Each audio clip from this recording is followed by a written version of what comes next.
ഹരി ഓം. എല്ലാവർക്കും നമസ്കാരം. ഗീതാജ്ഞാന യജ്ഞത്തിലേക്ക് ഏവരെയും സഹർഷം സ്വാഗതം ചെയ്യുന്നു. 12-ാം അധ്യായമായിട്ടുള്ള ഭക്തിയോഗം എന്ന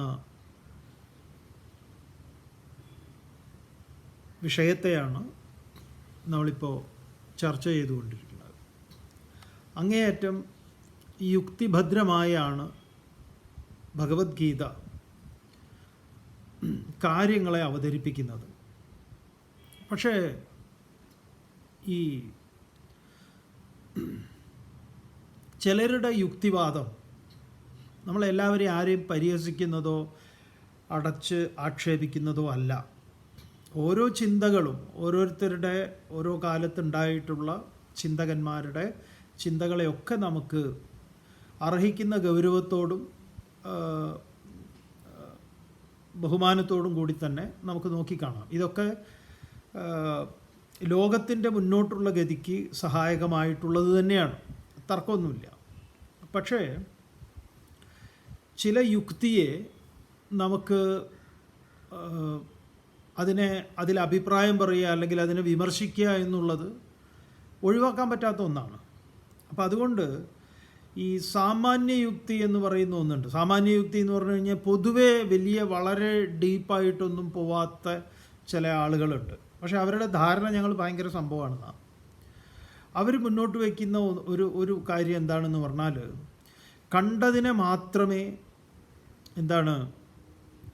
വിശ്വസിക്കേണ്ടതുള്ളൂ, കണ്ടതിനെ മാത്രമേ വിശ്വസിക്കേണ്ടതുള്ളൂ,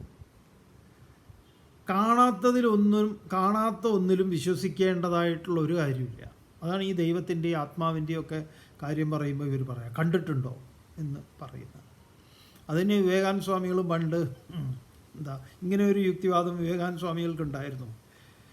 ആദ്യം സ്വാമിജി ഈ രവീന്ദ്രനാഥ ടാഗോറിൻ്റെ അച്ഛനായിട്ടുള്ള ദേവേന്ദ്രനാഥ ടാഗോറിനോടാണ് ഈ ചോദ്യം ചോദിക്കുന്നത്. അപ്പം അതിന് അദ്ദേഹം മറുപടിയൊന്നും പറഞ്ഞിട്ടില്ല. നിൻ്റെ കണ്ണുകൾ വളരെ തിളക്കമുള്ളതാണെന്നൊക്കെ പറഞ്ഞു. ഞാൻ എൻ്റെ കണ്ണിൻ്റെ സൗന്ദര്യത്തെ അതിനെ ഒരു ക്ലാരിറ്റി വരുത്താനല്ല ഞാൻ വന്നത്, അങ്ങ് ഈശ്വരനെ കണ്ടിട്ടുണ്ടോ എന്നുള്ളതാണ്. പിന്നെയാണ് ഈ ചോദ്യം രാമകൃഷ്ണദേവനോട് ചോദിക്കുന്നത്. രാമകൃഷ്ണദേവൻ കൊടുക്കുന്ന ഉത്തരം വളരെ കൃത്യമായ വേദാന്തത്തിൻ്റെ ഇതിലാണ്. ഞാൻ കണ്ടുകൊണ്ടിരിക്കുന്നു എന്നാണ് പറഞ്ഞത്. കണ്ടിട്ടുണ്ടോ എന്ന് ചോദിച്ചാൽ ഒരു കാലത്ത് കണ്ട് എന്നല്ല, ഞാൻ കണ്ടുകൊണ്ടിരിക്കുന്നതാ. അപ്പോഴാണ് ആൾക്ക് അതിൻ്റെ ഒരു ബോധ്യത്തിലേക്ക് വരുന്നത്. അപ്പോൾ കണ്ടതിനെ വിശ്വസിക്കൂ എന്നുള്ളതിൽ വാസ്തവത്തിൽ അതൊരു സിമ്പിളായിട്ടുള്ള ഒരു കാര്യമല്ലേ. കണ്ടതിൽ വിശ്വസിക്കാൻ എന്തിനാണ് ഒരു യുക്തി? അതിൻ്റെ ആവശ്യമുണ്ടോ? അല്ല, നിങ്ങൾ സ്വയം ചിന്തിച്ചു നോക്കുക. കണ്ടതിനെ വിശ്വസിക്കാൻ, നമ്മുടെ ഇന്ദ്രിയങ്ങൾക്ക് വിഷയമായിട്ടുള്ളതിനെ അതിനെ എന്തിനാ വിശ്വസിക്കേണ്ട ആവശ്യം? അതിന് പ്രത്യേകിച്ച് കണ്ടതിനെ വിശ്വസിക്കാൻ ഒരു യുക്തിയുടെ ആവശ്യമില്ല. അതേസമയം കണ്ടതിലൂടെ കാണാത്തതിനെ അനുമാനിക്കലുണ്ട്. അതാണ് നമ്മുടെ വേദാന്ത ശാസ്ത്രത്തിൽ യുക്തിവാദം എന്നൊക്കെ പറയുന്ന അവിടെയാണത്. കണ്ടതിലൂടെ കാണാത്തതിനെ അനുമാനത്തിൽ, അവിടെയാണ് നമുക്ക് ഈ സത്യത്തെ വെളിപ്പെട്ട് കിട്ടുന്നതിൽ ചില പ്രമാണങ്ങളുണ്ട്. പ്രത്യക്ഷം, അനുമാനം തുടങ്ങിയിട്ടുള്ള. ഇപ്പോൾ നമ്മുടെ മുറ്റത്ത് മുഴുവൻ വെള്ളത്തിൻ്റെ ഇത് കാണുന്നു. അപ്പോൾ മുറ്റത്ത് ഒരു പ്രത്യേക സ്ഥലത്ത് മാത്രമാണ് വെള്ളമെങ്കിൽ നമുക്ക് അത് മഴയല്ല. പല കാരണങ്ങളുണ്ടാവാം. അടിയിൽ കൂടെ വല്ല പൈപ്പ് പോകുന്നുണ്ടെങ്കിൽ പൊട്ടിയതാണെങ്കിൽ അങ്ങനെ സംഭവിക്കാം. അതല്ല വേറെ അവിടെ എന്തെങ്കിലും ആരെങ്കിലും വെള്ളം കൊണ്ടുവന്നിട്ട് സപ്ലൈ ചെയ്യുക, അങ്ങനെ എന്തെങ്കിലും നടന്നിട്ടുണ്ടെങ്കിൽ അതിൻ്റെ ബാക്കി വെള്ളം, അങ്ങനെ പല കാരണങ്ങളെ കൊണ്ടാവാം. അപ്പോൾ ഇതൊക്കെ എന്താണ്? ഞാൻ കണ്ടാലേ വിശ്വസിക്കുന്നതാണോ? അങ്ങനെയല്ലല്ലോ. ഞാൻ കണ്ടിട്ടില്ല അവിടെ, എന്നാൽ പക്ഷേ ഇന്നതുണ്ട്. അപ്പം കണ്ടതിനെ മാത്രമേ വിശ്വസിക്കൂ, അതേ ഉള്ളൂ എന്നുള്ള അങ്ങനെയുള്ള ഷാഢ്യക്കാരോടൊന്നും ഗീതയ്ക്ക് അങ്ങനെ പ്രത്യേകിച്ചൊന്നും പറയാനൊന്നുമില്ല. നിങ്ങളതുമായിട്ട് പൊരുത്തപ്പെട്ടു പോയിക്കോളും, വേറെ പ്രശ്നങ്ങളൊന്നുമില്ല. നിങ്ങളുടെ ഉള്ളിൽ ചില ചോദ്യങ്ങളുണ്ടെങ്കിൽ തീർച്ചയായിട്ടും അതിനെ ഗീത അഡ്രസ്സ് ചെയ്യുന്നുണ്ട്. എന്തുകൊണ്ട് എനിക്കിങ്ങനെ വന്നു, എന്താ ഇതിന് കാരണം, അതെന്താണ്, ഇതെന്താണ്. ഇപ്പോൾ 3-ാം അധ്യായത്തിൽ അർജുനൻ ചോദിക്കുന്ന ഒരു ചോദ്യം ഉണ്ടല്ലോ, എന്തുകൊണ്ടാണ് ആളുകൾ പാപം ചെയ്യുന്നത്, കൊടിയ പാപങ്ങളിൽ, ഈ ദുഷ്പ്രവൃത്തികളിൽ, ഈ വേണ്ടാധീനങ്ങളിൽ, ഇത്തരം ആക്ടിവിറ്റികളിൽ മനുഷ്യന്മാർ പങ്കെടുക്കുന്നതിൻ്റെ കാരണം എന്താണ്. ചിലർ അതിലൊക്കെ പിടിക്കപ്പെട്ട് കഴിഞ്ഞു, അല്ലെങ്കിൽ അവരവരുടെ കുമ്പസാരം നടത്തുന്ന സമയത്ത് അവരെക്കുറിച്ച് പറയുന്ന സമയത്ത് അവർ പറയുന്നു, അറിയില്ല, എനിക്ക് പോലും അറിയില്ല ഞാൻ എങ്ങനെ ഇതിൽ പെട്ടു എന്ന്, എന്തുകൊണ്ട് എനിക്ക് അങ്ങനെ ചെയ്യാൻ പറ്റിയെന്ന് എനിക്കറിയില്ല, എനിക്കിപ്പോൾ ആലോചിക്കുമ്പോൾ എനിക്ക് ഒരു എത്തും പിടിയും കിട്ടുന്നില്ല എന്ന് പറയുന്നു. എന്തുകൊണ്ടാണത്? അത്തരം ചോദ്യങ്ങളൊക്കെ ഗീത അഡ്രസ്സ് ചെയ്യുന്നുണ്ട്. അത് തികച്ചും മനഃശാസ്ത്രപരമാണ്. അപ്പോൾ അത്യന്തം സൂക്ഷ്മമായ മനസ്സിൻ്റെ സങ്കേതങ്ങൾ, അതിൻ്റെ വാതായനങ്ങൾ തുറന്ന് അകത്തേക്ക് പ്രവേശിച്ചു കഴിഞ്ഞാൽ നമ്മൾ അത്ഭുതപ്പെടും. നമ്മൾ തന്നെ അതിലേറ്റവും വലിയൊരു ഒന്നാണ്. അപ്പം ഗീത എല്ലാ നിലയിലും ഒരു മിലിറ്ററിക്കാർക്കുള്ളൊരു ട്രെയിനിങ് അല്ല. അറ്റൻഷൻ എന്ന് പറയുമ്പോഴേക്കും എല്ലാവരും അറ്റൻഷൻ അല്ല, അത് സാധ്യമല്ല. ഓരോരുത്തരും വ്യത്യസ്തരാണ്. ഓരോരുത്തരുടെ അവർ ഉൾക്കൊള്ളുന്നത്, അവരുടെ പൂർവ്വ സംസ്കാരം, അവർ കടന്നു വന്ന വഴികൾ, അവരുടെ ജീവിത സാഹചര്യങ്ങൾ, അതിൽ നിന്ന് പഠിച്ചിട്ടുള്ളത്, നേടിയിട്ടുള്ളത്, അതെല്ലാം വളരെ പ്രധാനപ്പെട്ടതാണ്. അപ്പോൾ നമ്മൾ അറിവിൻ്റെ 4 പാദങ്ങളെക്കുറിച്ച് പറയുമല്ലോ. ആചാര്യാത് പാദമാദത്തെ 25% മാത്രമാണ് ഗുരുവിന് നൽകാൻ, ടീച്ചറിന് നൽകുന്നത്. പാദശിഷ്യസ്വമേധയാ, കാൽഭാഗം ശിഷ്യൻ സ്വമേധ കൊണ്ടാണ്. ആ സ്വമേധ കൊണ്ട് അവൻ സ്വരൂപിച്ചെടുക്കുന്നതിന് ഒരുപാട് ഘടകങ്ങളുണ്ട്. പാദസ ബ്രഹ്മചാരിഭ്യാം, പിന്നെ കാൽഭാഗം കൊളീഗ്സ്, അവൻ്റെ കൂട്ടുകാർ, ചുറ്റുപാട് ഒക്കെയാണത്. അപ്പം അത് പ്രധാനമാണ്. പിന്നെ പാദകാലക്രമേണത്വം, കാലം, അനുഭവങ്ങളുടെ പാരമ്പര്യത്തിൽ നിന്ന് അവൻ എന്താർജിച്ചു. അപ്പോൾ ഇതൊരു വ്യക്തിയുടെ അറിവിൻ്റെ പൂർണ്ണതയുടെ ഈ 4 ഭാഗങ്ങൾ വളരെ പ്രധാനപ്പെട്ടതാണ്. അപ്പോൾ ബ്രഹ്മവിദ്യയുടെ ഈ സത്യസാക്ഷാത്കാരത്തിലും ഓരോ സാങ്കേതിക ശബ്ദങ്ങൾ കേൾക്കുന്ന സമയത്ത് നമ്മുടെ ഉള്ളിലുണ്ടാക്കുന്ന ചിത്തവൃത്തികൾ എന്താണ് എന്നുള്ളത് നമ്മൾ മുൻപ് കേട്ടതും പരിചയപ്പെട്ടതിൻ്റെയൊക്കെ വെളിച്ചത്തിലാണ്. അതിന് വേദാന്തശാസ്ത്രമായിട്ടോ അല്ലെങ്കിൽ ഗീതയായിട്ട് പറയുന്നതുമായിട്ട് ബന്ധമില്ല. അപ്പോൾ ഭക്തൻ ഇതിൽ പറയുന്ന ഒരു ഭക്തിയോഗം എന്ന് പറയുന്ന ഒരു അധ്യായം തന്നെയാണ്. ഭക്തി, ഭക്തൻ, ജ്ഞാനി എന്നൊക്കെ ഉള്ളതിന് നമുക്കൊരു നിർവചനമുണ്ട്. ആ നിർവചനമാണോ ഗീത പറയുന്നത്? അല്ല. അപ്പം നമ്മൾക്ക് നമ്മുടെ നിർവചനത്തിൻ്റെ കാരണം എന്തൊക്കെയാണ്? നമ്മൾ ആർജിച്ചതാണ്. അത് ഈ പറഞ്ഞ സങ്കേതങ്ങളിൽ നിന്നൊക്കെയാണ്. തെറ്റായ അറിവുകൾ ഉണ്ടാവാം. അതുകൊണ്ടാണ് ഗീത തന്നെ പറയുന്നുണ്ട്, തസ്മാത് ശാസ്ത്രം പ്രമാണം തേ കാര്യകാര്യ വ്യവസ്ഥിതവും. നിന്റെ എന്ത് ചെയ്യണം ചെയ്യരുത് എന്നുള്ളതിൽ നിനക്ക് അർജുന ശാസ്ത്രം പ്രമാണമായിരിക്കട്ടെ. ശാസ്ത്രം എന്ന് പറഞ്ഞാൽ ഈ ധർമ്മശാസ്ത്രം, ഭഗവത്ഗീത അങ്ങനെ ഒരു പ്രമാണമാണ്. നോക്കൂ, നമ്മൾ വളരെ വളരെ പ്രധാനപ്പെട്ട ഒരു കാര്യം, ഈ പലപ്പോഴും ആളുകൾക്ക് ഇത്തരം എന്താ പറയുക, ഇപ്പം ഭഗവത്ഗീത തന്നെ നമ്മളൊരു ഉദാഹരണം പറയാം. ഉദാഹരണമായിട്ട് തന്നെ കാണണേ. നിങ്ങൾ പേഴ്സണലായിട്ട് എടുക്കരുത്. പേഴ്സണലായിട്ട് എടുത്താലും കുഴപ്പമൊന്നുമില്ല. നിങ്ങൾ പതിവായിട്ട് ഗീത കേൾക്കുന്നു, ഈ പ്രഭാഷണം കേൾക്കുന്നു. നിങ്ങളുടെ ഭാര്യ കേൾക്കുന്നില്ല, വേറെ ആരൊന്നും കേൾക്കുന്നൊന്നുമില്ല. ഭാര്യയ്ക്ക് അറിയാം നിങ്ങളിത് കേൾക്കുന്നു, അല്ലെങ്കിൽ ഭർത്താവിനറിയാം ഭാര്യ ഇത് കേൾക്കുന്നു. പക്ഷെ ആ ആൾക്ക്, ഭാര്യ അല്ലെങ്കിൽ ഭർത്താവ്, അവരെ സംബന്ധിച്ച് ഈ ഭഗവത്ഗീത എന്ന് പറയുന്നത് ഒരു വളരെ മോശപ്പെട്ട ഒരു കാര്യമാണ്, അല്ലെങ്കിൽ അത് ആളുകളെ വഷളാക്കും എന്നുള്ള ഒരു ചിന്ത അവർക്കുണ്ടാവില്ല. അവരിത് കേട്ടാലും കേട്ടിട്ടില്ലെങ്കിലും അവർക്ക് ഭഗവത്ഗീതയെക്കുറിച്ചുള്ള ഒരു പൊതുധാരണ എന്തായിരിക്കും എന്ന് പറഞ്ഞു കഴിഞ്ഞാൽ, ഇത് വളരെ ഇൻട്രസ്റ്റിംഗ് ആയിട്ടുള്ള ഒന്നാണ്. ഇതുകൊണ്ട് മനുഷ്യൻ അവൻ്റെ കർമ്മങ്ങൾക്കും ചെയ്തികൾക്കും കുറേ വ്യക്തതയുണ്ടാവും, നേതൃപാഠം ഉണ്ടാവും. ഇങ്ങനെ പല കാര്യങ്ങളായിരിക്കാം അവർക്ക്. ചിലർക്ക് തീരെ പുച്ഛമായിരിക്കും. എന്തായാലും അപ്പോൾ ഇത് നിരന്തരം സ്ഥിരം കേൾക്കുന്ന ഒരാൾ,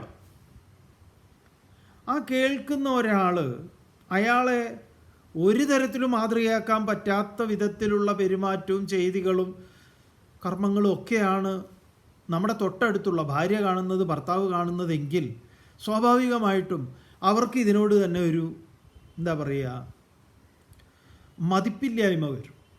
ഇത് പറയുന്നത് നമ്മളോടും അതെ. ഇയാൾ ഈ പറയുന്ന പൊട്ടത്തരൊക്കെ കേട്ടിട്ടാണ് എൻ്റെ കെട്ടിയോൻ അല്ലെങ്കിൽ എൻ്റെ കെട്ടിയോൾ ഇങ്ങനെ ആയത് എന്ന് പറയും. അപ്പോൾ നമ്മൾ ഇത് പഠിക്കുന്ന ആൾക്കുണ്ടായിരിക്കേണ്ടുന്ന യോഗ്യതയെക്കുറിച്ച് പറയുന്നുണ്ട്. വളരെ പ്രധാനപ്പെട്ടതാണ്. എന്താണ് ആ യോഗ്യത? ശമദമാദികൾ എന്ന് പറയും. ശമ, ദമ, ഉപരതി, തിതിക്ഷ, ശ്രദ്ധ, സമാധാനം, മുമുക്ഷുത്വം. ക്ഷമ എന്ന് പറഞ്ഞാൽ മനോനിഗ്രഹ എന്നാണ്. മനസ്സിനെ നിയന്ത്രിക്കാനുള്ള കഴിവാണ് ക്ഷമ. ദമ എന്ന് പറഞ്ഞാലോ ബാഹ്യമായ ഇന്ദ്രിയങ്ങൾ, ബാഹ്യേന്ദ്രിയ നിഗ്രഹ, അതാണ് ദമം. അപ്പം ശമവും ദമവും സാധകന് വേണ്ടതാണ്, യോഗ്യതയായിട്ട് പറയും. ശമദമ. തിതിക്ഷ, വിപരീതങ്ങളെ സഹിക്കാനുള്ള കഴിവ്. ശീതോഷ്ണ ദുഃഖ സുഖദുഃഖ ദ്വന്ദ്വ സഹിഷ്ണുത്വം, തിതിക്ഷ. പിന്നെ എന്താണ്? ശമദമ ഉപരതി. ഈ ഉപരതി വളരെ വളരെ പ്രധാനപ്പെട്ട ഒന്നാണ്. ഈ ഉപരതി ഇല്ലായ്മ നമ്മുടെ ഈ അധ്യാത്മശാസ്ത്രത്തെ പലർക്കും പുച്ഛത്തോടും വെറുപ്പോടും നോക്കിക്കാണാൻ സഹായകമായിട്ടുണ്ട്, വലിയൊരു അളവിൽ. അതിന് ഒരുപാട് പേർക്ക് പങ്കുമുണ്ട്. ആ പങ്ക് നമ്മൾ പറയാം. നിങ്ങളങ്ങനെ ആവരുത് ദയവ് ചെയ്തിട്ട്. അപ്പോൾ ഉപരതി എന്ന് പറഞ്ഞാൽ എന്താ? സ്വധർമ്മ അനുഷ്ഠാനമേവ. സ്വന്തം ധർമ്മത്തെ അനുഷ്ഠിച്ചു കൊണ്ട് തന്നെ വേണം നമ്മൾ ഈ മാർഗത്തിൽ മുന്നോട്ട് പോകാൻ. നമ്മൾ പലരെയും കാണുന്നുണ്ട്. സ്വധർമ്മം എന്ന് പറഞ്ഞു കഴിഞ്ഞാൽ ഇദ്ദേഹം വിവാഹം കഴിച്ചിട്ടുണ്ട്, കുട്ടികളുണ്ട്, ചിലപ്പോൾ കുട്ടികൾ ഉണ്ടാവില്ല, ഉണ്ടാവാം, എന്തായാലും ഭാര്യയുണ്ട്, ഇദ്ദേഹത്തിൻ്റെ അമ്മയുണ്ട്, അച്ഛനുണ്ട്, ഭാര്യയുടെ അമ്മയും അച്ഛനും ഉണ്ട്. ഈ പറഞ്ഞ പോലെ ഉത്തരവാദിത്വങ്ങളുണ്ട്. ഗൃഹസ്ഥാശ്രമി എന്ന് പറഞ്ഞു കഴിഞ്ഞാൽ ഗൃഹത്തിലിരിക്കുന്നവന് ഉത്തരവാദിത്വമുണ്ട്. തപോവൻ സ്വാമികൾ എപ്പോഴും പറയുന്ന, ഗൃഹത്തിലിരിക്കുന്നവൻ വനത്തിലിരിക്കുന്നവനെ പോലെയും വനത്തിലിരിക്കുന്നവൻ ഗൃഹത്തിലിരിക്കുന്നവനെ പോലെ ആകരുതാണ്. വളരെ പ്രധാനപ്പെട്ടതാണ്. ഈ വനത്തിലൊക്കെ പോയിട്ട് ഗുഹയ്ക്കകത്ത് പോയിട്ട് ഇരുന്ന് ഇവൻ ഗൃഹത്തിലിരിക്കുന്നവനെ പോലെ അടികൂടാൻ തുടങ്ങിയാലോ? പണ്ട് നമ്മൾ മൂകാംബികയിൽ ഒരു അനുഭവം ഉണ്ടായിട്ടുണ്ട്. മൂകാംബികയിൽ ഒരാശ്രമത്തിൽ പോയപ്പോൾ അവിടെ വേറൊരു സ്ത്രീ വന്നിട്ട് ഉക്കൻ ലഹള, അവരൊരു കാവി വേഷമൊക്കെയാണ് ധരിച്ചിരിക്കുന്നത്. അവർ പറയണ അവരെല്ലാം ജോലി ഇതൊക്കെ ഉപേക്ഷിച്ച് പോകുന്നതാണ്.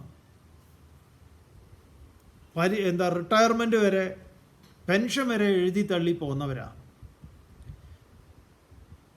അങ്ങനെയൊക്കെ ഓരോന്നൊക്കെ പറയുന്നുണ്ട്. അപ്പോൾ അവർ പോയി കഴിഞ്ഞപ്പോൾ സ്വാമിജി തന്നെ പറയുകയാണ്, എന്താ ചെയ്യുക? എന്തിനാ ലഹള എന്ന് ചോദിച്ചാൽ റേഷൻ കാർഡിനെ ചൊല്ലിയിട്ടാണ് ലഹള.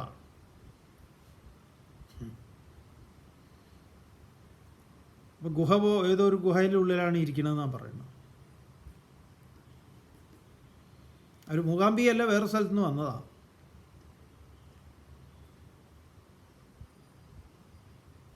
അപ്പോൾ തപോവൻ സ്വാമികളുടേതാണ് നമുക്ക് ഓർമ്മ. ഒന്നുകിൽ നിങ്ങൾ സർവസംഘ പരിത്യാഗി ആയിരിക്കണം, പിന്നെ വേറെ ആരും ചോദിക്കാനൊന്നുമില്ല.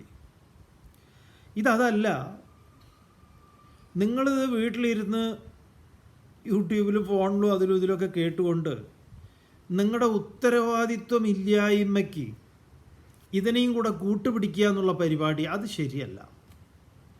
നിങ്ങൾക്ക് ഭാര്യയും മക്കളും മറ്റു ഉത്തരവാദിത്വങ്ങളൊക്കെ, വീടിൻ്റെതായിട്ടുള്ള ഉത്തരവാദിത്തങ്ങൾ, അതായാലും നമുക്ക് എന്ത് വേണം, ഭക്ഷണം, പാർപ്പിടം, വസ്ത്രം ഇത്യാദി കാര്യങ്ങൾ അനിവാര്യമാണല്ലോ. വാടക വീടാണെങ്കിൽ വാടക കൊടുക്കണ്ടേ? മാസാമാസം വാടകക്കാരൻ വരുമ്പം അവർക്ക് ഗീത പ്രഭാഷണം കേൾപ്പിച്ചു കൊടുത്താൽ ശരിയാവുമോ? ഇല്ല. നമ്മളും അതിനാ നിങ്ങളോട് എന്തെങ്കിലും ഗുരുദക്ഷിണ എന്തെങ്കിലുമൊക്കെ തരണം എന്ന് പറയുന്നത്. കാരണം എന്താ, ഇവിടെ കുറേ കാര്യങ്ങൾ നടക്കേണ്ടതുണ്ട്, നമുക്ക് വേറെ പ്രത്യേകിച്ച് ശമ്പളമൊന്നും കിട്ടാനില്ല. അപ്പോൾ ആചാര്യായ ധനമാഹൃത്യ പ്രജാതന്തും മാ വ്യവച്ഛേത് സിഹി നമ്മൾ പഠിച്ച് ധർമ്മശാസ്ത്രത്തിൽ തന്നെ ഉണ്ട്. നമ്മൾ ധനം ആഹരിക്കണം, ആളുകളോട് ചോദിക്കണം. അപ്പോൾ അതിനുവേണ്ടി നമ്മൾ എന്ത് ചെയ്യുന്നു, നമ്മൾ ഈ പറഞ്ഞതുപോലെ ഇതുപോലുള്ള ഗ്രന്ഥങ്ങളെ പരിചയപ്പെടുത്തി കൊടുക്കുന്നു. അതിൻ്റെ ഒരു അവരുടെ സന്തോഷമായിട്ട് അവർ തരുന്നു. ഗുരുദക്ഷിണ എന്ന് അതിന് പറയുന്നു. ഫീസല്ലേ എന്നൊക്കെ ചോദിച്ചാൽ അതെ, അങ്ങനെ നോക്കിയാൽ എല്ലാം ഫീസാണ്, എല്ലാം ദക്ഷിണയാണ്, അത്രയേ ഉള്ളൂ. നമ്മൾ ചായ കുടിച്ചു കഴിഞ്ഞാലും കൊടുക്കുന്നത് ദക്ഷിണയായിട്ട് നമുക്ക് സങ്കല്പിക്കുക. അതൊക്കെ കൊടുക്കുന്നതിൻ്റെ ഇതിനനുസരിച്ചിരിക്കും, അത്രയേ ഉള്ളൂ. നമ്മളാണ് അതിന് അങ്ങനെ കൊടുക്കുന്നതും സ്വീകരിക്കുന്നതും. അത് സ്വീകർത്താവിനെ സംബന്ധിച്ചും അത് എന്താ പറയുക, കൊടുക്കുന്ന ആളെ ദാതാവിനെ സംബന്ധിച്ചും ഇരിക്കും. അവരുടെ സംസ്കാരത്തിനനുസരിച്ചാണ് അതിൻ്റെ പറഞ്ഞു വന്നത്. വാസിഷ്ഠത്തിൽ രാമനോട് വസിഷ്ഠൻ തന്നെ പറയുന്നുണ്ട്, എടോ, ഈ പുരുഷ പ്രയത്നം കൊണ്ട് ധനം ആഹരിക്കുക എന്നുള്ളതാണ് ഏറ്റവും പ്രധാനപ്പെട്ട കാര്യം. അത് ചെയ്യണം. അത് ചെയ്തിട്ട് ധനം കൊണ്ട് ചെയ്യാവുന്ന ഒരുപാട് കാര്യങ്ങളുണ്ട്, നീ അത് ചെയ്യണം. അതുകൊണ്ട് നമ്മൾ ഈ പറഞ്ഞ ഈ ഉപരതി എന്ന് പറഞ്ഞ സ്വധർമ്മ അനുഷ്ഠാനമേവ, ഞാൻ ജോലി ചെയ്യുകയും ആ ജോലി ചെയ്യുന്നത് ഇപ്പം പോരാ, കുറച്ചുകൂടെ ചെയ്യണം, ഓവർ ടൈമൊക്കെ എടുക്കണം, എന്നാലേ കുട്ടികളെ വിദ്യാഭ്യാസം നന്നായി ചെയ്യാൻ പറ്റുള്ളൂ. അല്ലെങ്കിൽ ഒരു വീട് വെക്കണം, എനിക്കൊരു വീട് വെക്കണമെങ്കിൽ ഞാൻ സമ്പാദ്യം ഞാൻ വളരെ കരുതലോടുകൂടി കുറച്ച് കാര്യങ്ങൾ ചെയ്യണം. അതല്ല, എല്ലാം ഭഗവാൻ തരും, ഞാൻ സമർപ്പിതനാണ്. എന്ത്? അത് ഈ രാമകൃഷ്ണദേവൻ പറയുന്ന ആനനാരായണൻ്റെ കഥ പോലെ ഉണ്ടാവും. ചില മണ്ടന്മാരങ്ങനെയാണ്.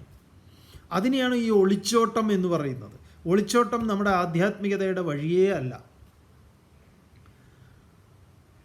ബുദ്ധൻ ഭാര്യയെ ഉപേക്ഷിച്ച് കുട്ടിയെ ഉപേക്ഷിച്ച് പോയപ്പോൾ ആ മാർഗത്തെ പലരും പിൻപറ്റി.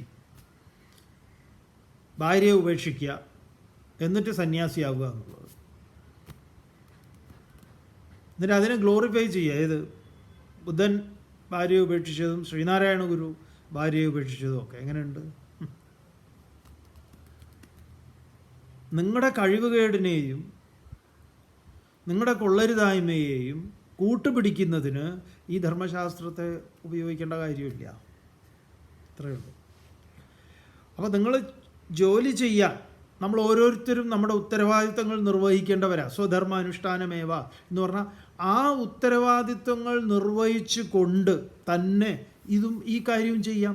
കാരണം ഇതെന്താണ്, നമ്മൾ ചെയ്യുന്ന ദൈനംദിന പ്രവൃത്തിയിൽ നമുക്കിതിനെ അപ്ലൈ ചെയ്ത് പരീക്ഷിക്കാം. ഇത് നമ്മൾ ഈ കുട്ടികൾ MBBS ഇതെല്ലാം കഴിഞ്ഞു കഴിഞ്ഞാൽ അവർക്ക് ഹൗസ് സർജൻസി ഉണ്ടല്ലോ.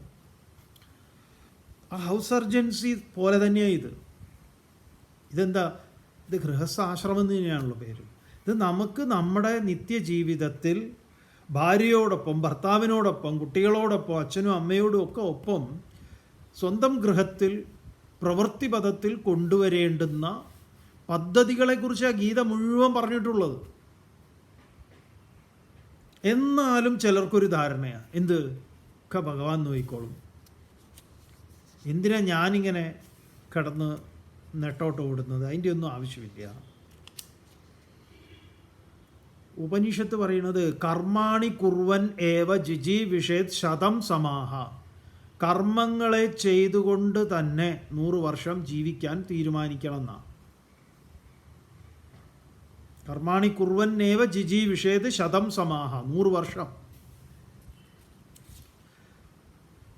അപ്പം ഇവിടെ ഭഗവാൻ വളരെ യുക്തിഭദ്രവും അങ്ങേയറ്റം പ്രായോഗികവും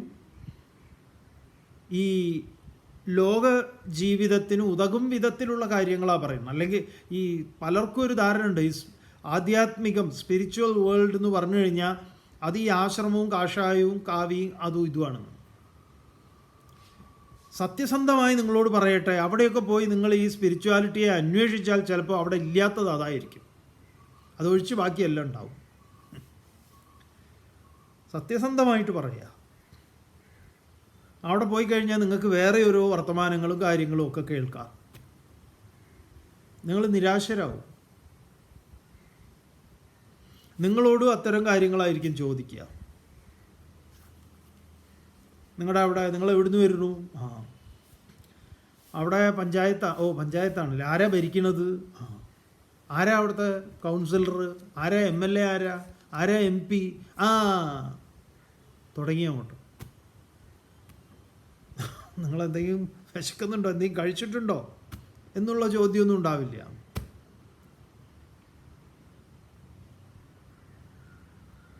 അതുകൊണ്ട് നിങ്ങളിത് അവിടെയാണ് ഇത് അന്വേഷിക്കുന്നത്, ഇവിടെയൊക്കെയാണ് ഇത് ഇരിക്കുന്നത് എന്നുണ്ടെങ്കിൽ ആ ധാരണയൊക്കെ മാറ്റിക്കോളൂ. നമ്മുടെ ഗൃഹത്തെ എങ്ങനെ ആശ്രമമാക്കാം, നമ്മുടെ ഓഫീസ്, നമ്മുടെ വ്യാപാരങ്ങൾ, നമ്മൾ ചെയ്യുന്ന എല്ലാം തന്നെ ഇതിനനുസൃതമായിട്ടായിരിക്കണം. അല്ലാതെ വെറുതെ ഭഗവാൻ തരും, അവർ തരും, ഇവർ തരും, രോഗം വന്ന ഡോക്ടറെ കാണാതെ. എന്തുകൊണ്ടാണ് ഡോക്ടർ ഭിഷഗ്വരൻ ധന്വന്തരിയാണ്, ഭഗവാന്റെ അവതാരമാണെന്ന് കാണാത്തത്? മരുന്ന് ഔഷധം തന്നെയാണ് പറയുക, അത് ഔഷധമാണ്, അത് സേവിക്കേണ്ടതാണ്, അവരുടെ വാക്കുകൾ കേൾക്കണം. അതിന് കണിയാരുടെ അടുത്തേക്ക് പോവല്ല വേണ്ടത്.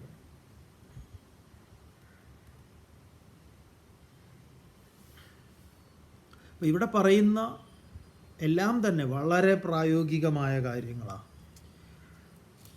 8ാമത്തെ ശ്ലോകത്തിൽ 12ാം അധ്യായത്തിൽ മയ്യേവ മന ആധത്സ്വ മയി ബുദ്ധിം നിവേശയ നിവസിഷ്യസി മയ്യേവ അത ഊർധ്വം ന സംശയ. ഇവിടെയാണ് നമ്മൾ പറഞ്ഞത് ഇതാണ്, നമുക്ക് ഈ വിശ്വത്തെ ഓരോന്നിനെയും നമുക്ക് 2 വിധത്തിൽ കാണാം. ഞാനിനോട് ചേർത്ത് കാണാം, ഞാനില്ലാതെ കാണാം. ആ ഞാനില്ലാതെ, അതാണ് ഈ നമ്മൾ കൊടുക്കുന്നതിൻ്റെ രഹസ്യം പറയുമല്ലോ. ദാനത്തിൻ്റെ രഹസ്യം എന്താണ്? സ്വസ്വത്വ നിവൃത്തി പരസ്വത്വാപാദനം ദാനം. സ്വന്തം ഉടമസ്ഥതയെ കൈയൊഴിഞ്ഞ് പരൻ്റെ ഉടമസ്ഥതയിലേക്ക് ഏൽപ്പിക്കുക. ആരാ ഈ പരൻ്റേത്? വിധാതാവ്, വിശ്വേശ്വരൻ. എൻ്റേതല്ല. ഇതം ന മമ. ഇതം ന മമ എന്നത് തന്നെയാണ് മൈ സന്യസ്യ തെക്തേന, ത്യജിച്ചുകൊണ്ട് ഭുഞ്ചീത, അനുഭവിക്കും. എന്താ ത്യജിക്കാനുള്ളത്? ഞാനെന്നും എൻ്റേതെന്നും. അല്ലാതെ ഇവിടെ ഒന്നും ത്യജിക്കാനില്ല. ബാക്കി ഏതിനെ ത്യജിക്കുകയാണെങ്കിൽ അത് ഈശ്വരനാണ്. ഇതെന്താണ്? ഇതിന് ഈശ്വരനായിട്ട് ബന്ധമില്ല. അതുകൊണ്ട് നമ്മൾ മായാകൽപ്പിതം, അഹങ്കാരത്തിൽ നിന്നുണ്ടായതാണ്, അജ്ഞാനജന്യം. അതിന് ജന്മം കൊടുത്തത് അജ്ഞാനമാണ്, അറിവില്ലായ്മയാണ്. അതിൽ നിന്നാണ് ഈ സംശയം, വിദ്വേഷം, രാഗം, ദ്വേഷം ഇത്യാദികളെല്ലാം ഉണ്ടാകും. അപ്പം മൈ ബുദ്ധിം നിവേശയ, അങ്ങനെയാണെങ്കിലോ മൈ നിവസിഷ്യസി ന സംശയ, സംശയമില്ല. തുടർന്ന് ഭഗവാൻ പറഞ്ഞു, നിനക്കതിന് ബുദ്ധിമുട്ടാണ് എങ്കിൽ നീ ഒരു കാര്യം ചെയ്യൂ. അധചിത്തം സമാധാതും ന ശക്നോഷി മൈ സ്ഥിരം അഭ്യാസയോഗേന തതഃ മാമിച്ഛാപ്തും ധനഞ്ജയ. ഇനി അത് നിനക്ക് മനസ്സിനെ എന്നിൽ ഉറപ്പിക്കുക എന്ന പ്രക്രിയ നിനക്ക് ബുദ്ധിമുട്ടാണ് എങ്കിൽ അർജുന, നിനക്കത് ന ശക്നോഷി, നീ അതിന് ശക്തനല്ല എങ്കിൽ നീ ഒരു കാര്യം ചെയ്യൂ. അഭ്യാസയോഗേന മാമാപ്തും ഇച്ഛ, അഭ്യാസയോഗം കൊണ്ട്. ഇതുവരെയാണ് ഭഗവാൻ പറഞ്ഞു നിർത്തിയത്. അഭ്യാസയോഗം എന്താണ്? അഭ്യാസയോഗം ആവർത്തിച്ച് പരിശീലിക്കുന്ന പ്രക്രിയ, അത് തന്നെ അഭ്യാസം. അതുകൊണ്ടാണ് നമ്മൾ പറയുന്നത് എതിരായിട്ട് എന്നതല്ല ആധ്യാത്മികത. ആധ്യാത്മികതയിൽ ശത്രു എന്നൊന്നില്ല. പുറത്ത് ആകെ ഉണ്ടെങ്കിൽ ഉള്ളിൽ, നമ്മുടെ ഉള്ളിലാണ്. അതിനോട് നമ്മൾ എങ്ങനെയാണ് പൊരുതേണ്ടത് എന്നൊക്കെ പറഞ്ഞിട്ടുണ്ട്. അപ്പോൾ അഭ്യാസേനതു,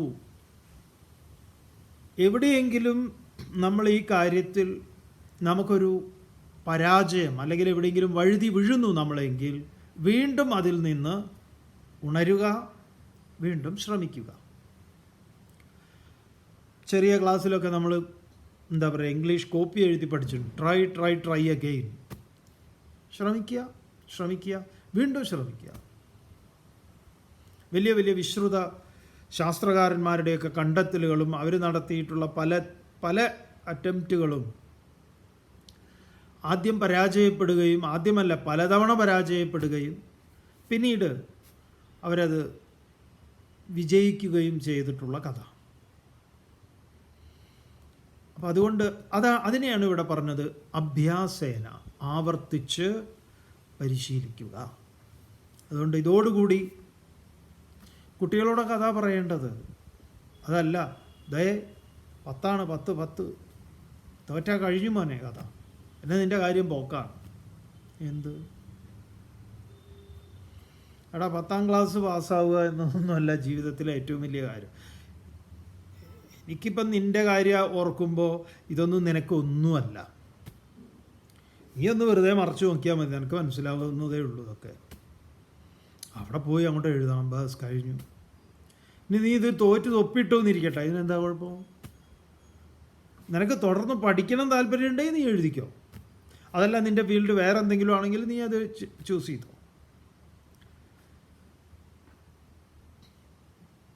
എന്താണോ അങ്ങനെ ഒരു ഫ്രീഡം കൊടുക്കുമ്പോൾ തന്നെ അവന് അല്ലെങ്കിൽ അവൾക്ക് ഒരു സമാധാനം കിട്ടുകയെ. ഇതല്ല. ഇപ്പോൾ കാണാം, റിസൾട്ട് വന്നു കഴിഞ്ഞാൽ കുറേ പേര് തൂങ്ങി മരിച്ചു, വിഷം കുടിച്ചു, നാട് വിട്ടു ഒക്കെ. അതിൻ്റെ സീസണാണ് വരാൻ പോകുന്നത്. എന്തുകൊണ്ടാണ്? ഈ പാരൻസ് തന്നെ ഇങ്ങനെ ഓരോന്ന് ചെയ്യാണ്, അവരെന്നെ പേടിപ്പിക്കുക.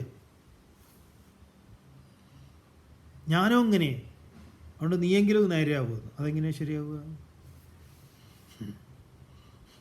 ഞാനിങ്ങനെയായി, നീയെങ്കിലും നേരെയാവുമെന്ന് പറഞ്ഞാൽ നല്ല ഉപദേശമല്ല.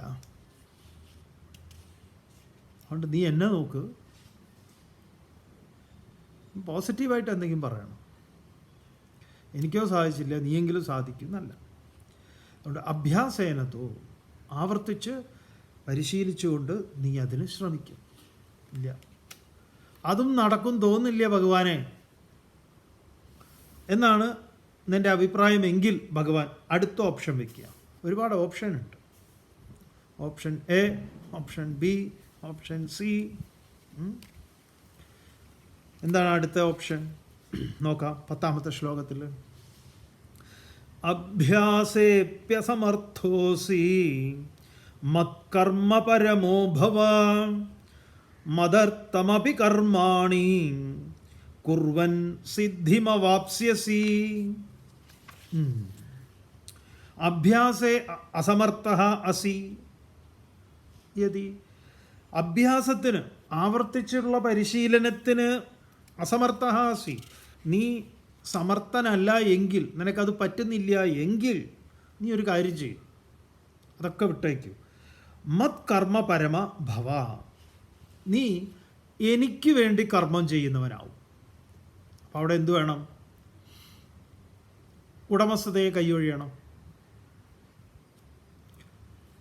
നിമിത്തമാത്രം നിമിത്തമാത്രം ഭവ സവ്യസാചിൻ. ഹേ സവ്യസാചിൻ അർജുന, നിമിത്തമാത്രം. നീ ഒരു നിമിത്തം മാത്രമാകൂ, ഒരു ഇൻസ്ട്രുമെൻ്റ്. നമ്മളൊരു സ്ക്രൂ ഡ്രൈവർ വെച്ച് ഒരു സ്ക്രൂ ടൈറ്റാക്കുമ്പോൾ സ്ക്രൂ ഡ്രൈവറിൻ്റെ ജോലി എന്താ? സ്ക്രൂവിനെ ടൈറ്റാക്കല്ല. പക്ഷെ ആരാ ഇത് ആരുടെ കയ്യിലെ ഉപകരണമാണ് സ്ക്രൂ ഡ്രൈവർ? നമ്മുടെ. ആ കർമ്മത്തിൻ്റെ ആ കർത്തൃത്വം ആർക്കുള്ളതാണ്? നമുക്കുള്ള. സ്ക്രൂ ഡ്രൈവറിനുള്ളതാണോ? അല്ല. അപ്പം നീ ഒരു പണി അറിയുന്ന ഒരാളുടെ കയ്യിലെ സ്ക്രൂ ഡ്രൈവർ പോലെ ആവാൻ നീ ശ്രമിക്കൂ. നിനക്ക് പ്രത്യേകിച്ച് കർത്തൃത്വമൊന്നുമില്ല. മൂപ്പരുടെയാണ് കർത്തൃത്വം. ഞാനാണ് ഇതിൻ്റെ ആൾ. ആര്? ഭഗവാൻ പറയുന്നു. പ്രകൃതി.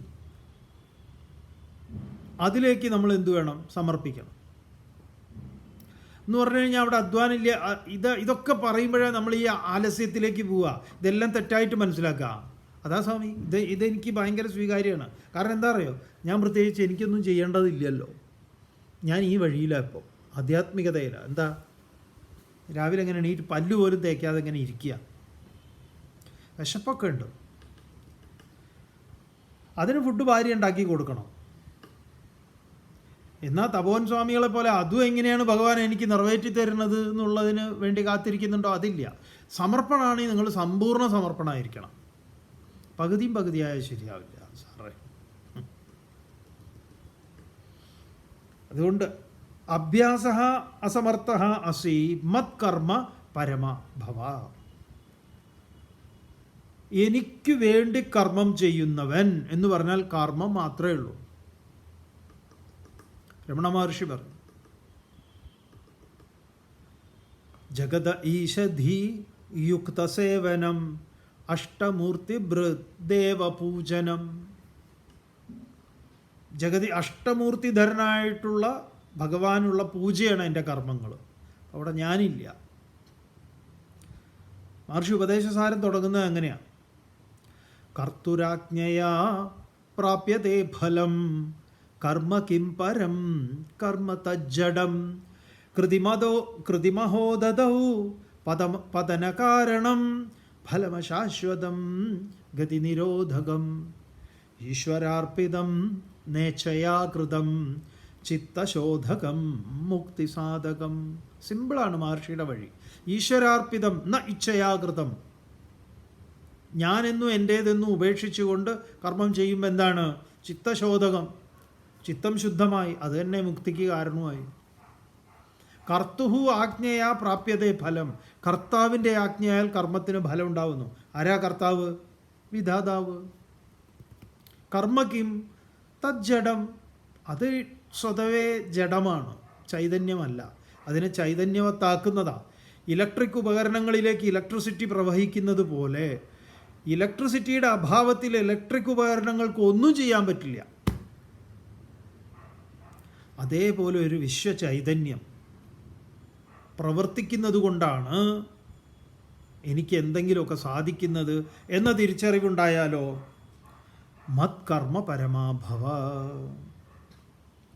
മദർത്ഥം കർമാണി കുർവൻ അഭി. നീ എനിക്ക് വേണ്ടി കർമ്മങ്ങളെ ചെയ്യുന്നവനായാലും സിദ്ധിം അവാപ്സ്യസി. നിനക്കെന്തുണ്ടാവും? സിദ്ധിയെ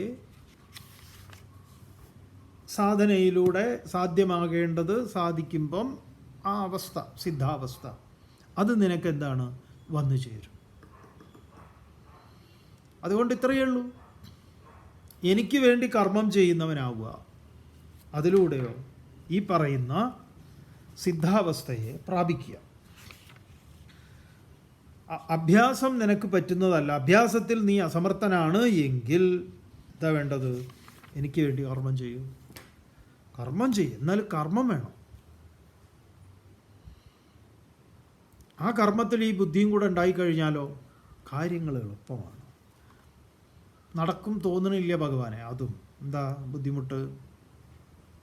വേറെന്തെങ്കിലും ഉപായമുണ്ടോ? ഉണ്ട്, ഉപായമുണ്ട്, പറയാം. അതൈതദപ്യശക്തോസി കർത്തും മദ്യോഗമാശ്രിതഃ സർവകർമ്മഫലത്യാഗം തതഃ കുരു യദാത്മവാൻ.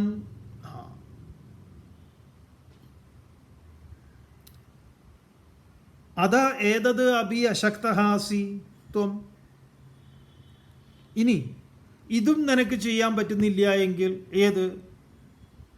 അഭ്യാസം പറ്റില്ല, എനിക്ക് വേണ്ടി കർമ്മം ചെയ്യുന്നവനാകാനുള്ളതും പറ്റില്ല, നീ ഒരു കാര്യം ചെയ്യും, ഏതദപി കർത്തും അശക്ത അസി, അതിനും നീ അശക്തനാണ് എങ്കിൽ തഥ മദ്യോഗം ആശ്രിത യഥാത്മവാൻ സർവകർമ്മ ഫലത്യാഗം ഗുരു.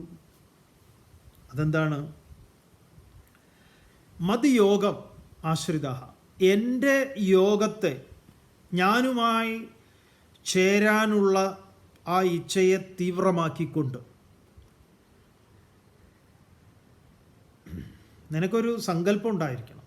ആ സങ്കല്പം ദൃഢമായിരിക്കണം, നീക്കുപോക്കില്ലാത്ത, അതിനൊരു പ്രയോറിറ്റി നൽകണം, പോണ പോക്കിൽ എന്നല്ല.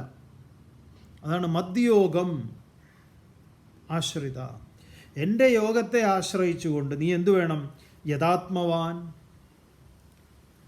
യഥാ ആത്മവാൻ, മനസ്സിനെ അടക്കിയിട്ട് സർവകർമ്മ ഫലത്യാഗം ഗുരു. സർവകർമ്മം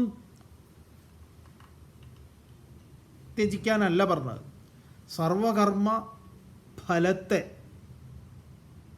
എന്തു വേണം? ത്യജിക്കുക. അപ്പോൾ അവിടെ എന്താ ത്യജിക്കുന്നത്? ഇതിൽ നിന്ന് എന്ത് കിട്ടും, ഇതിലെന്ത് നഷ്ടം വരും? പിന്നെ അവിടെ എന്താ ഉള്ളത്? കർമ്മം തന്നെയാണ്. ഇതന്നെയല്ലേ സ്വാമി നേരത്തെ പറഞ്ഞതും? അതെ, ഇതിപ്പോൾ അർജുനന് മനസ്സിലാവുന്ന ഏത് ഭാഷയിൽ പറഞ്ഞാൽ അർജുനന് മനസ്സിലാവുമോ, നമുക്കൊക്കെ മനസ്സിലാവുമോ, അതിനുവേണ്ടി തിരിച്ചും മറിച്ചും അങ്ങനെ ഇങ്ങനെയൊക്കെ പറയുന്നു. ചില കാര്യങ്ങളൊക്കെ പറയാറില്ലേ ചിലർ, അങ്ങനെ അതുപോലെ. ഇതും പറ്റില്ലെങ്കിലോ? നമുക്ക് നോക്കാം നാളെ.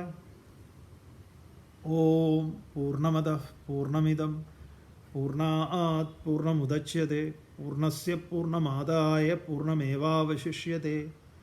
ഓം ശാന്തി ശാന്തി ശാന്തി.